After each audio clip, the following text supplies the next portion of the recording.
प्यारे दोस्तों, आज हम आपको एक आदमी के गधा बनने का वाकया सुनाने वाले हैं जो कब्र के अंदर गधा बन गया। पूरा माजरा क्या था आगे हम आपको आज की वीडियो में बताएंगे, लेकिन उससे पहले हमारी आपसे गुजारिश है, अगर आपने हमारी आज की वीडियो को लाइक नहीं किया तो अभी लाइक कर लें। अगर आप हमारे चैनल पर नए आए हैं तो इसे सब्सक्राइब जरूर करें और आइंदा आने वाले ऐसे ही वीडियोस की नोटिफिकेशन के लिए बेल आइकन को क्लिक करना न भूलें। प्यारे दोस्तों, एक शख्स ये वाकया बताता है कि मैं एक सफर पर जा रहा था। सफर के दौरान मैं एक जंगल से होकर गुजर रहा था और मुझे काफी वक्त हो चुका था।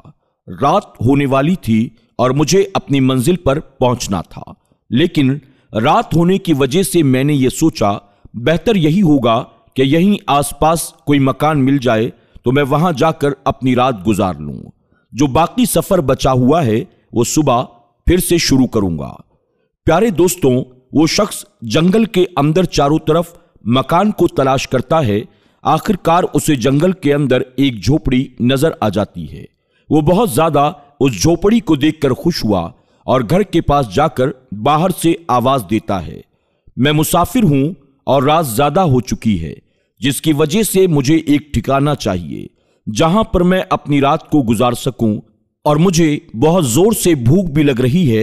अगर आपके घर में खाना बचा हुआ है तो मुझे थोड़ा सा खाना भी खिला दें। उस घर में एक बूढ़ी औरत थी और साथ में उसकी बहू थी। इस आवाज को सुनने के बाद उस घर की वो बूढ़ी औरत घर से बाहर आती है और कहती है, खुदा की कसम आप हमारे मेहमान हैं, लेकिन हमारे घर के अंदर खाने के लिए कुछ भी नहीं है। इस बात को सुनने के बाद मुसाफिर बड़ा हैरान हुआ और वो ये बात कहता है, अगर आपके घर में खाने के लिए कुछ भी नहीं है तो फिर आखिर आप लोगों का गुजारा कैसे चलता है, आप लोग क्या खाते हैं?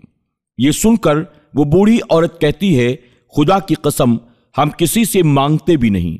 अगर कोई मुसाफिर यहां से गुजरता है, उसको हमारे ऊपर रहम आ जाता है, वो हमारे लिए कुछ खाना या अनाज छोड़कर चला जाता है, जिससे हम दोनों अपना गुजारा कर लेते हैं। इस बात को सुनने के बाद मुसाफिर बड़ा मायूस हो जाता है और वो वहां से थोड़ी दूर जाकर एक पेड़ के नीचे अपना खेमा बनाकर आराम करने लगता है। वो मुसाफिर जब सोने की कोशिश करता है तो उसे एक आवाज आने लगती है, जिस आवाज को सुनकर वो बहुत ज्यादा डर जाता है और साथ ही परेशान भी होता है। सारी रात उसे बहुत ही अजीबोगरीब आवाजें आती रहीं। उसे ऐसा महसूस होता था कि जैसे एक गधा है और वो बहुत जोर जोर से रो रहा है और बहुत ज्यादा तड़प रहा है। उसने सोचा, मैं जरूर सुबह उठकर पता करूंगा कि ये कौन सी आवाज है और कहां से आ रही है और ये कौन इस तरह की आवाजें निकाल रहा है। अभी रात में जाना बेहतर नहीं है, मैं सुबह देखता हूं कि ये इतने भयानक गधे की तरह भला कौन रो रहा है।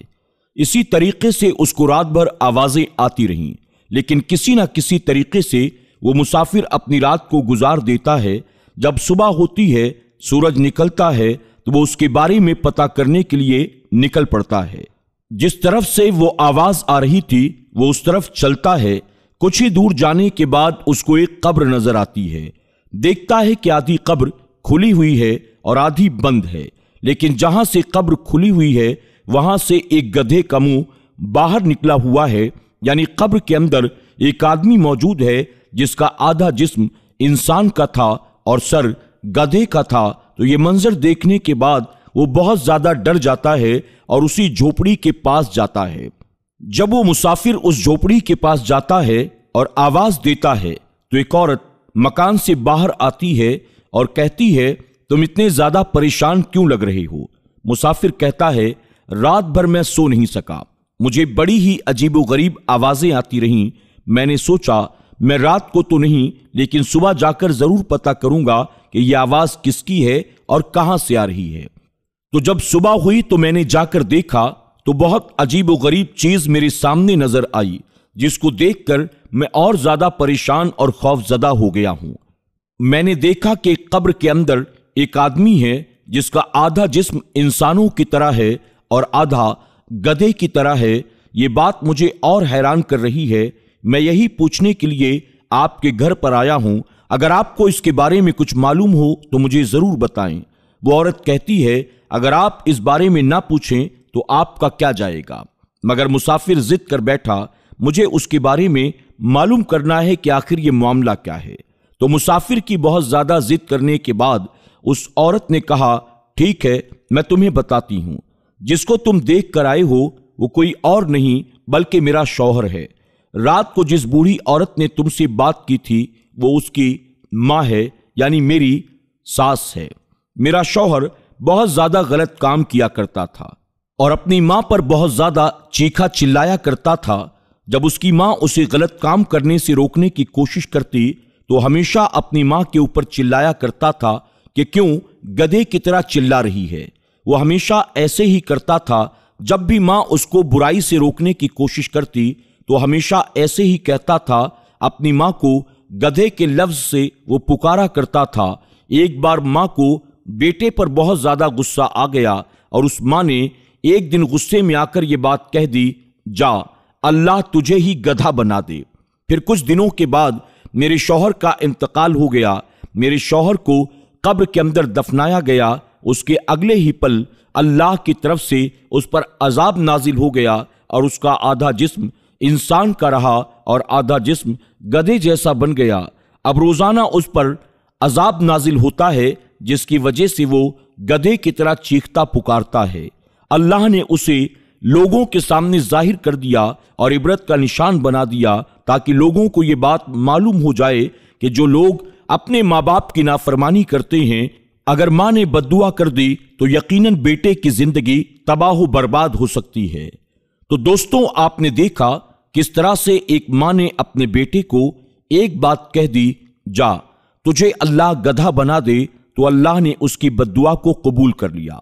दोस्तों, चाहे इंसान कितना भी नेक हो, अगर वो नेक इंसान आपके लिए दुआ करे तो हो सकता है कि एक मर्तबा आपके लिए उसकी दुआ कबूल ना भी हो, लेकिन अगर माँ ने आपके हक में दुआ कर दी तो यकीनन अल्लाह की बारगाह में उस दुआ को रद्द नहीं किया जाता और अल्लाह कभी माँ की दुआ को नहीं टालता है और माँ की बद्दुआ भी कभी खाली नहीं जाती। इसलिए प्यारे दोस्तों, अपनी माँ को कभी भी नाराज मत करना।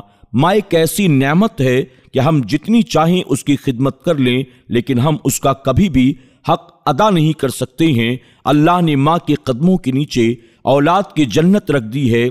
आप समझें कि माँ का मकाम कितना बुलंदोबाला है।